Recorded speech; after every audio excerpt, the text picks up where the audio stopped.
ವೀಕ್ಷಕರಿಗೆಲ್ಲ ನಮಸ್ಕಾರ. Welcome to my YouTube channel. Sandalwood ನಟಿ ರಚಿತಾ ರಾಮ್ ಬಗ್ಗೆ ನಿಮ್ಗೆಲ್ಲ ಗೊತ್ತೇ ಇದೆ. ಇತ್ತೀಚೆಗೆ ತಮಿಳಿನಲ್ಲಿ ಬಿಡುಗಡೆಯಾದಂತಹ ಕೂಲಿ ಚಿತ್ರದಲ್ಲಿ ನಟಿ ರಚಿತಾ ರಾಮ್ ಅವರು ಕೂಡ ನಟನೆ ಮಾಡಿದ್ದಾರೆ. ಹಾಗೆಯೇ ನಟನೆಯಲ್ಲೂ ಕೂಡ ಸೈ ಎನಿಸಿಕೊಂಡಿದ್ದಾರೆ. ಇನ್ನು ನಟಿ ರಚಿತಾ ರಾಮ್ ಅವರ ಮೊದಲ ಕನ್ನಡ ಚಲನಚಿತ್ರವೆಂದರೆ ಬುಲ್ಬುಲ್. ಇನ್ನು ಈ ಚಿತ್ರ 2013ರಲ್ಲಿ ಬಿಡುಗಡೆಯಾಯಿತು ಮತ್ತು ಅವರು ದರ್ಶನ್ ಅವರೊಂದಿಗೆ ನಾಯಕಿಯಾಗಿ ನಟಿಸಿದ್ರು. ಇನ್ನು ಈ ಚಿತ್ರವು ವಾಣಿಜ್ಯಿಕವಾಗಿ ಯಶಸ್ವಿಯಾಯಿತು ಮತ್ತು ರಚಿತಾ ರಾಮ್ ಅವರಿಗೆ ಕನ್ನಡ ಚಿತ್ರರಂಗದಲ್ಲಿ ಉತ್ತಮ ಆರಂಭವನ್ನ ನೀಡಿತು ಎಂದು ಹೇಳಬಹುದು. ಇನ್ನು ಬುಲ್ಬುಲ್ ನಂತರ ನಟಿ ರಚಿತಾ ರಾಮ್ ಅವರು ಸಾಕಷ್ಟು ಚಲನಚಿತ್ರಗಳಲ್ಲಿ ಅಭಿನಯಿಸಿದ್ದಾರೆ, ಹಾಗೇನೆ ಸೈ ಎನಿಸಿಕೊಂಡಿದ್ದಾರೆ. ಇನ್ನು 26 ಜನವರಿ 2023ರಲ್ಲಿ ಬಿಡುಗಡೆಯಾದಂತಹ ಕ್ರಾಂತಿ ಸಿನಿಮಾದಲ್ಲೂ ಕೂಡ ನಟ ದರ್ಶನ್ಗೆ ಜೋಡಿಯಾಗಿದ್ದು ನಟಿ ರಚಿತಾ ರಾಮ್ ಅವರೇ. ಇನ್ನು ಯಾವುದೇ ಕಾರ್ಯಕ್ರಮದಲ್ಲೂ ಕೂಡ ಎಲ್ಲೇ ಹೋದ್ರೂ ಕೂಡ ನಟ ದರ್ಶನ್ನ ಬಿಟ್ಕೊಡೋದಿಲ್ಲ ನಟಿ ರಚಿತಾ ರಾಮ್ ಅಂತಾನೆ ಹೇಳ್ಬೋದು. ಎಲ್ಲೇ ಹೋದ್ರೂ ಕೂಡ ನಮ್ಮ ಬಾಸ್ ಅಂತಾನೆ ಹೇಳಿಕೊಳ್ತಾರೆ ನಟ ದರ್ಶನ್ ಅವ್ರನ್ನ.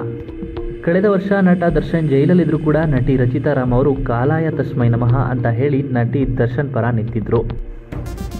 ಕಾಲಾಯ ತಸ್ಮೈ ನಮಃ. ಎಂದೆಂದಿಗೂ ನಟ ದರ್ಶನ್ನ ಬಿಟ್ಟುಕೊಡಿದ ನಟಿ ರಚಿತಾ ರಾಮ್ ಈ ಬಾರಿಯೂ ಕೂಡ ಅಭಿಮಾನಿಗಳಿಗೆ ಅಂದರೆ ನಟ ದರ್ಶನ್ ಅಭಿಮಾನಿಗಳಿಗೂ ಕೂಡ ಗುಡ್ ನ್ಯೂಸ್ ಕೊಟ್ಟಿದ್ದಾರೆ ನಟಿ ರಚಿತಾ ರಾಮ್ ಅವರು. ಆ ಗುಡ್ ನ್ಯೂಸ್ ಏನು ಅಂತ ನೋಡೋದಾದ್ರೆ, ನಟ ದರ್ಶನ್ ಅವರು ಯಾವ ಕಾರಣಕ್ಕೆ ಜೈಲು ಸೇರಿದ್ದಾರೆ ಅಂತ ನಿಮಗೆಲ್ಲ ಗೊತ್ತೇ ಇದೆ. ಇನ್ನು ನಟಿ ರಚಿತಾ ರಾಮ್ ಅವರು ಕೂಡ ದರ್ಶನ ಯಾವುದೇ ಕಾರಣಕ್ಕೂ ಎಲ್ಲಿಯೂ ಬಿಟ್ಟುಕೊಟ್ಟಿಲ್ಲ.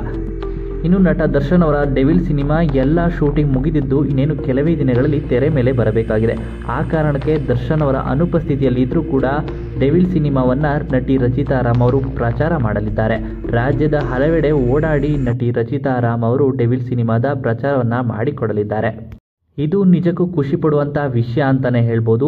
ನಟ ದರ್ಶನ್ ಜೈಲಲ್ಲಿದ್ದರೂ ಕೂಡ ನಟಿ ರಚಿತಾ ರಾಮ್ ಅವರು ಪ್ರಚಾರ ಮಾಡಲಿರುವಂಥದ್ದು. ಇನ್ನು ಈ ವಿಡಿಯೋ ನಿಮ್ಗೆ ಇಷ್ಟವಾಯಿತು ಅಂದರೆ ವಿಡಿಯೋಗೆ ಲೈಕ್ ಮಾಡಿ. ಇದೇ ರೀತಿಯ ಮತ್ತಷ್ಟು ಹೆಚ್ಚಿನ ವಿಡಿಯೋಗಳಿಗಾಗಿ ನಮ್ಮ ಚಾನಲ್ಗೆ ಸಬ್ಸ್ಕ್ರೈಬ್ ಮಾಡಿ. ಹಾಗೆಯೇ ನಟಿ ರಚಿತಾ ರಾಮ್ ಅವರ ಬಗ್ಗೆ ನಿಮ್ಮ ಅನಿಸಿಕೆಯನ್ನು ಕಮೆಂಟ್ ಮೂಲಕ ಕಮೆಂಟ್ ಮಾಡಿ ತಿಳಿಸಿ. ನೀವು ಕೂಡ ಡೆವಿಲ್ ಸಿನಿಮಾಗೆ ವೆಯ್ಟ್ ಮಾಡ್ತಾ ಇದ್ರೆ ವೆಯ್ಟಿಂಗ್ ಅಂತ ಕಮೆಂಟ್ ಮೂಲಕ ಕಮೆಂಟ್ ಮಾಡಿ ತಿಳಿಸಿ.